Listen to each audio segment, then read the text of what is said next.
Hi folks, how you doing? Lots of interesting games in the second round of the Tata Steel Chess tournament in Yifan-Liren, Netherlands.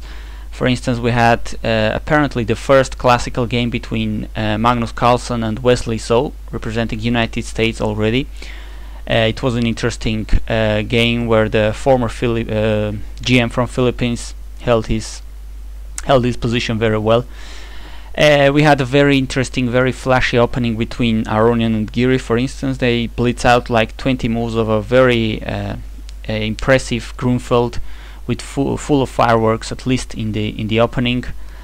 But the game I wanted to focus on from the second round is a very nice game for me, very instructive and pretty crystal clear for me. Lots of positional, very clear ideas. This is the kind of games I really love because I think we can learn from these games a lot. It's just kind of simple chess in the pure style of Capablanca or Karpov. We can see clear ideas and hopefully learn something from them. The game I'm talking about was the Chinese duel in the second round. White player was Yifan-Liren, the woman world champion. And we had Yifan-Liren, very talented young GM from China, with black pieces. Let's see what happened. We have a Caro-Kann, and Yifan goes for the Panov attack right now. Takes on d5 and plays c4. Quite an interesting choice. White is almost always accepting an isolated pawn here to have active pieces and possibilities of an attack.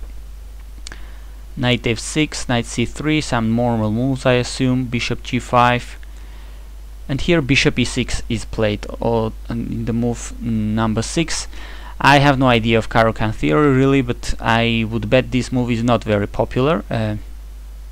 Okay, you're threatening to win a pawn on c4, but classical rules of chess say you don't want to block your central pawns. This bishop is now okay. You can play g6, bishop g7, but still, I guess it's playable because somebody like Yifan-Liren goes for it. And the idea that Yifan came up with to solve this bishop e6 is pretty interesting.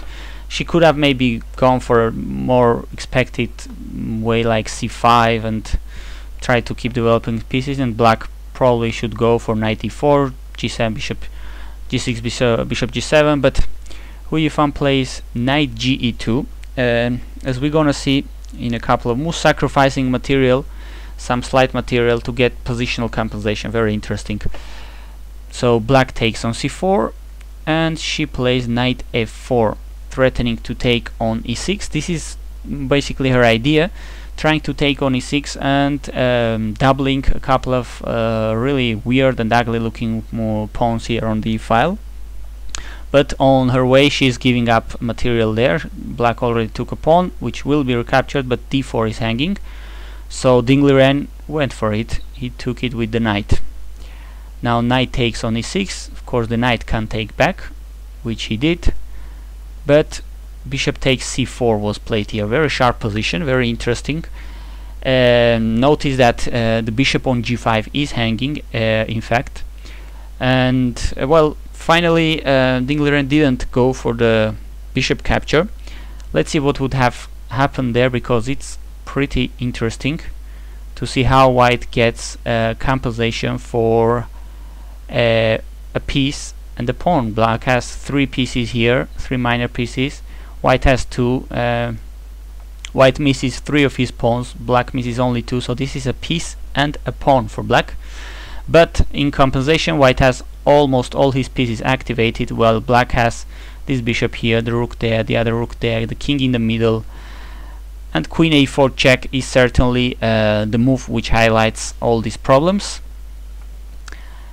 Knight d7 is probably the move here, and white can castle long, showing all the compensation she has in this case, with the active rook on the open file, active queen, bishop, knight. Meanwhile, almost all of black pieces are locked up here, the queen, the king, the bishop, both rooks.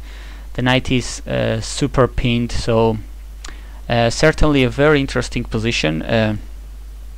I don't know. It would have been interesting to see this played out by these strong Chinese GMs, but finally Yifan-Liren went for the more solid queen exchange on d1, rook takes, and he plays a6. And of course white's compensation is going to be in trading on e6 and providing black with this really locked up bishop on f8 and the rook on h8. Now that I see it, half of the arrows I drew for the analysis of this game have disappeared for some mysterious reason. It's a shame, but okay, you will get my ideas. I will point out with the mouse. Sorry for that inconvenience. Okay, as I was saying, white's compensation for the pawn is that he has better development, and black certainly will have difficulties in completing development with this bishop stack on f8 and the rook on h8. But certainly interesting game. Hu Yifan castles. Black plays h6, trying to develop the bishop via g7. The bishop goes back, and g5, trying to go with the bishop, of course, to g7. So Hu Yifan immediately has to put pressure on the position. She goes right away with f4. She has a couple of rooks on open files, the bishop from here pointing out, so trying to win a pawn on g5. g4 is played, and she has to be active. She goes knight a4. Now note that there are a couple of known hanging pawns of black here on b7 and e6, so knight a4 makes lots of sense, as knight c5 would threaten both of them, would be a really active move. So very clear, black tries to avoid that with rook c8, b4, trying to get anyway knight to c5, protected by the pawn, and king f7. Black tries to get his king into the game, connect the rooks, playing bishop g7, try to catch up on development. Knight c5, and Yifan-Liren plays b6, inviting white to take on a6, which the Chinese GM didn't do, as after knight takes a6, black is completing development with bishop g7.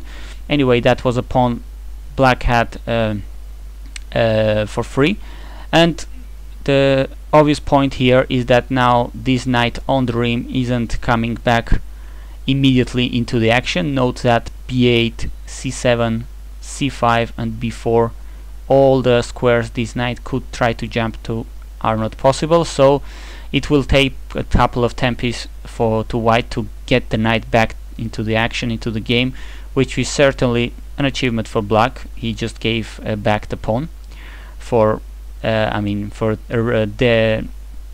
getting this knight to the rim out of the game.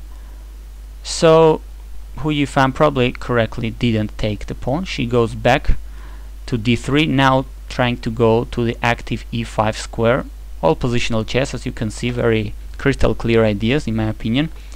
Knight d7, protecting this e5 square, and also whenever the bishop is put here, it goes here to g7, which will not last long. It will be very active on the big diagonal. Bishop e3, and Yifan-Liren makes sure that b6 isn't hanging in any occasion. He plays b5. Okay, white probably still has some compensation to have a more or less equal position, but she went for something more. Exchanged here the knights with this check. Knight takes, f takes. It seems reasonable. I mean, you're giving here a discovered check. The king must go to g6, which isn't a bad square. The king is absolutely safe, as the pawn on e7 is guarding here this important f6 square. But it is not that clear that what is white going to do about this weak pawn. After all, black is going to reorganize his forces, complete development, and really still be a pawn up. Rook d7 was played here. Hu Yifan tries to go active, but here Yifan-Liren doesn't hesitate to give the pawn back. just to activate his pieces. Now white takes, rook h e8, rook a7, rook c6, protecting a6 or protecting e6, and giving back the pawn. Black completes his development, activates his rook on c6, rook to c1, doubling rooks there, and rooks were exchanged on c6. Bishop d4. As you can see, pointed out earlier, this pawn is really a weakness for white. Another interesting point is that the king, as weak as it could seem in the beginning, now is more active than his white colleague on g1. Now we're on the end game. It's not that dangerous to come out with the kings, and black king will certainly make a difference, being more really more centralized than the white one. Bishop d4 just to defend e5, h5, a3, bishop to h6. Black is trying to look, of course, for better perspectives for this bishop, which cannot do anything on this diagonal, neither on this other diagonal. So very logical and crystal clear move. Bishop to h6, improving the piece. Bishop c5, and bishop f4 was played here. Very precise, apparently. I mean, if I assume that if bishop d6, you're giving hands free to the rook on the c file, so it would be too much initiative and activity for black. I mean, things like this. The rook could go even to c3, or the check even looks great. Black is certainly very active in this endgame. This must be winning, so absolutely. So Hu Yifan goes for h3 here. She gives up hope on defending e5, at least tries to reduce material and get drawing chances here in this endgame. Pawns are exchanged and black takes e5. So finally, after sacrificing a pawn in the opening willingly, white is again a pawn down. This time I am sure she wasn't that happy about losing this pawn, because black has a passer on the e file. So now we're gonna see the technical phase of the game and try to see if Yifan-Liren, the Chinese young GM, can convert this into a victory. Very interesting endgame. Rook to d7 was played. Seems natural, bringing back the rook into a central file, although my engine will rather see his king centralized this way. And of course bishop b2 is winning here the pawns, but white just activates the king. Not that this is any great for white, of course. You're giving up the pawn on a3 for not that much, but well, the engine thinks that this is better than going rook d7 as Hu Yifan played in the game. She went here and same move, bishop b2. Well, at least she can try to protect her pawn here with rook to d3. e5 was played, king to f2, e4 and rook b3. Here we're on move 37, 38, so we have a couple of repetitions here. I assume Yifan-Liren was in some time trouble, so he repeats moves a couple of times, and after rook c3 again he goes back with the bishop to g5. King to e2, and now black king comes near, king f5. a4, Hu Yifan desperately trying to reduce material. I mean, a3 was a weakness on a dark square, so she goes a4. Bishop e7 was played, trying to go into rook endgame, which is very favorable for black. Pawns are exchanged, king e3, and there we go. We're reaching a rook endgame where black has two passed pawns. This one on e4 particularly looks strong. White has one passed pawn on c5, but it's securely blocked by the rook and attacked. Now this rook is not that active, but the black one is attacking, is aggressive. Black king certainly looks better than white king as well, and well, above all, black is up a pawn. So if anybody can win this, of course it's black.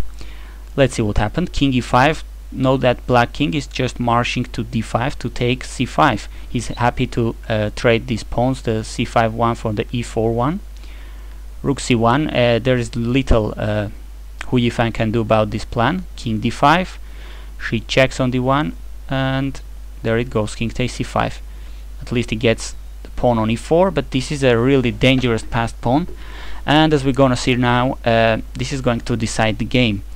Very accurate games now. Rook e6 check by Yifan-Liren, king goes to f4, and there it goes, the pawn starts to march. Note that this king is now very far away from the b passed pawn. Yifan-Liren is going to make sure that this king is not going to get activated attacking this h pawn either. So after rook c1 check, king b5, rook b1, he puts the rook on g6, stopping this king from going to g5, trying to create some counterplay with a passed pawn of his own. Rook e1, and the pawn is just advancing. White is almost useless to stop any of this. Note that going to e5 and picking up the pawn would be very slow, as this pawn could start to run very fast. Rook e5 check, king b4, and she goes to e8, and this is basically over. b2, rook b8 check, king c3, rook c8 check, king b3, king goes to b1 after all this check, and after Hu Yifan plays rook h8, Yifan-Liren doesn't care anymore about that h pawn.